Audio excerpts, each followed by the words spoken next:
মহারাজের জয় হোক। মহারাজের জয় হোক। মহারাজ, অপরাধ নেবেন না মহারাজ।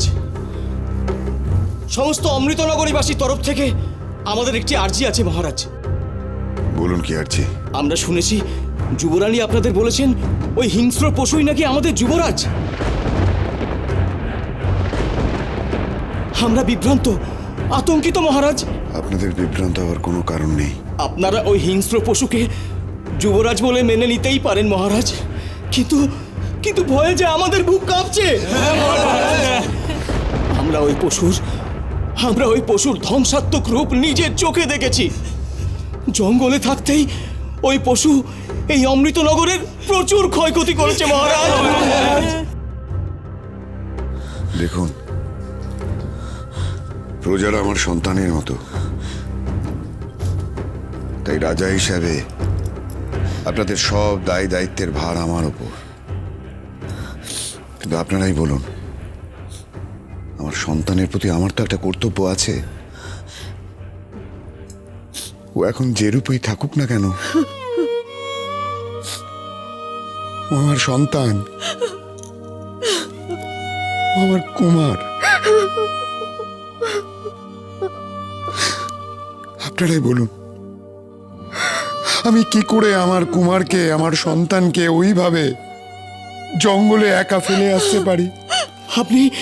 আপনি কি করে নিশ্চিত হলেন মহারাজ যে ওই হিংস্র পশুই আমাদের যুবরাজ?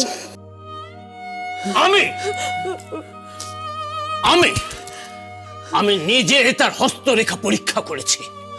কুমারের সাথে তার হস্তরেখা মিলে গেছে। রাক্ষসীদের মায়ায় সব সম্ভব।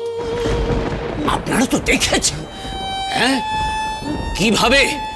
কিভাবে ওই রাক্ষসীরা নির্মল বাতায়নকে পুড়িয়ে ছারখার করে ফেলেছে।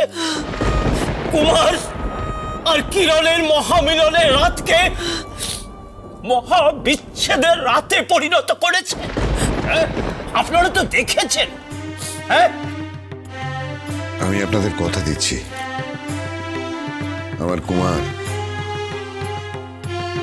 যতদিন না পর্যন্ত তার স্বরূপে ফিরে আসছে, ততদিন পর্যন্ত তার জন্য নির্মিত প্রাসাদের চৌহদ্দির বাইরে সে বেরোবে না। আর আপনাদের সুরক্ষার ভার আমি নিচ্ছি। আমি আপনাদের কথা দিচ্ছি, আপনাদের সুরক্ষার কোনো অভাব হবে না। কিন্তু কিন্তু আমার কুমারকে অমৃতনগরীতে ফিরে আসতে দিন,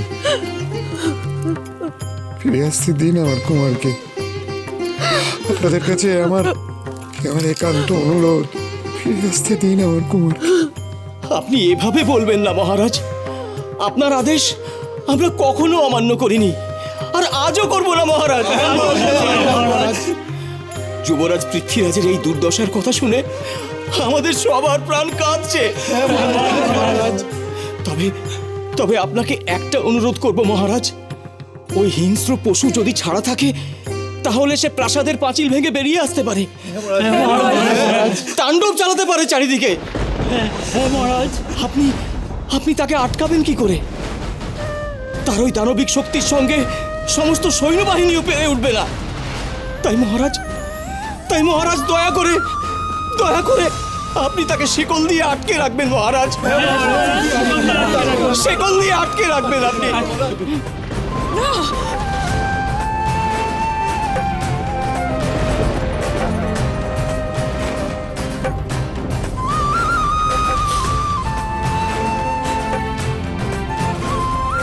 আমি আমার কুমারকে শিকল দিয়ে বেঁধে রাখবো মহারাজ। কথা দিলাম আপনাদের। মহারাজের জয় হোক, মহারাজের জয় হোক, মহারাজের জয় হোক, মহারাজের জয় হোক। বিধাতা, আর কত পরীক্ষা নেবে?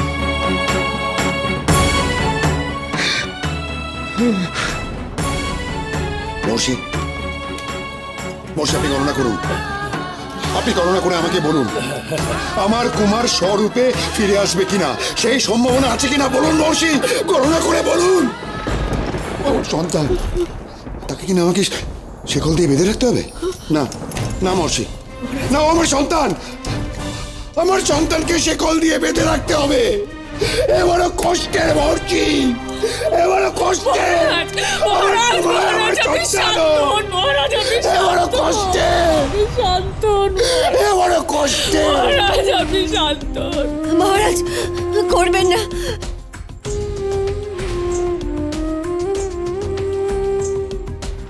দয়া করে এ বড় কষ্টের মর্ষি, শান্তন, মহারাজ।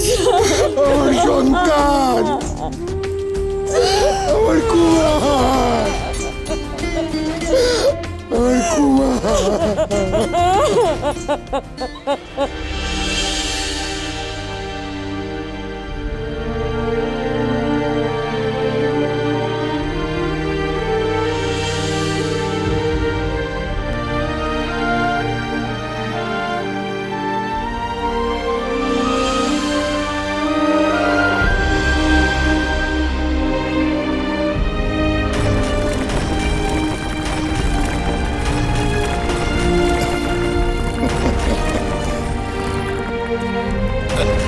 কিরণ, ওকে থামতে বল, এরপর তো আমরা মাটি চাপা পড়ে যাব।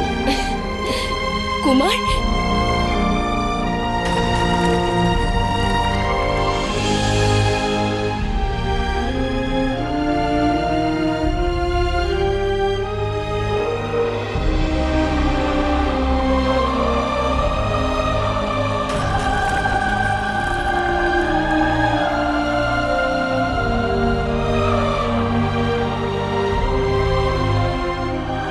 কুমার, কুমার, এবার শান্ত হও, বসো, বসো।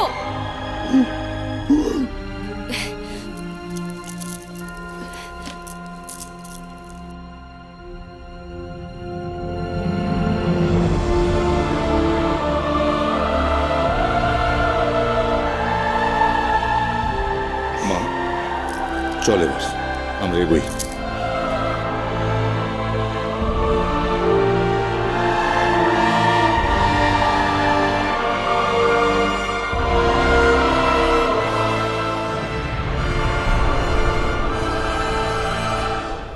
জয় মহারাজ বিজয়ের জয়, জয় মহারাজ বিজয়ের জয়। মহারাজ বিজয় একা গেল, আমাদের যুবরানী কোথায়? আর সেই সেই হিংস্র পশুটা কোথায়? তাহলে তাহলে সত্যিই কি আমাদের যুবরাজ ওই হিংস্র পশুতে পরিণত হয়েছে? হ্যাঁ।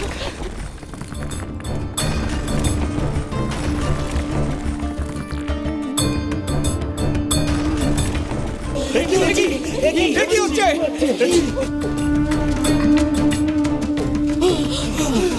ওরে বাবা, কি বিশাল! এ তো হিংস্র চেহারা। আমরা আমরা সবাই তো এর পায়ের চাপেই মারা যাব। কেন কেন মহারাজ এই হিংস্র পশুকে এই অমৃত নগরীতে আসতে দিলেন? এ তো ভয়ঙ্কর। কি হবে?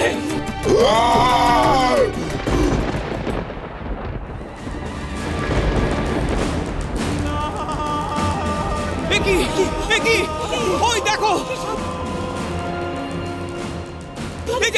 এই যে যুবরানীকে হাতের উপর তুলে নিল। কি হবে? কি সাংঘাতিক! কি হবে?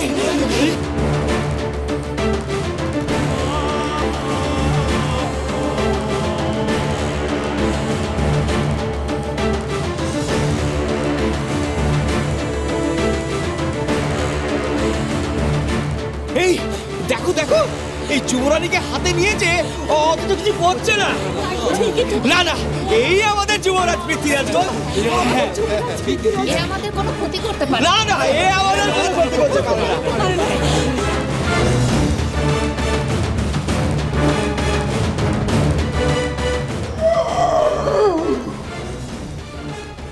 কি জানি বাবা, বিশ্বাস নেই, দূরে থাকাই ভালো। অত আশাবাদী হয়ে লাভ নেই, সবাই পিছিয়ে এসো। ঠিকই বলেছো ভাইয়া। হ্যাঁ হ্যাঁ হ্যাঁ, এই চলো সবাই একটু পিছিয়ে এসো। এই অত আশাবাদী হয়ে লাভ নেই। হ্যাঁ হ্যাঁ।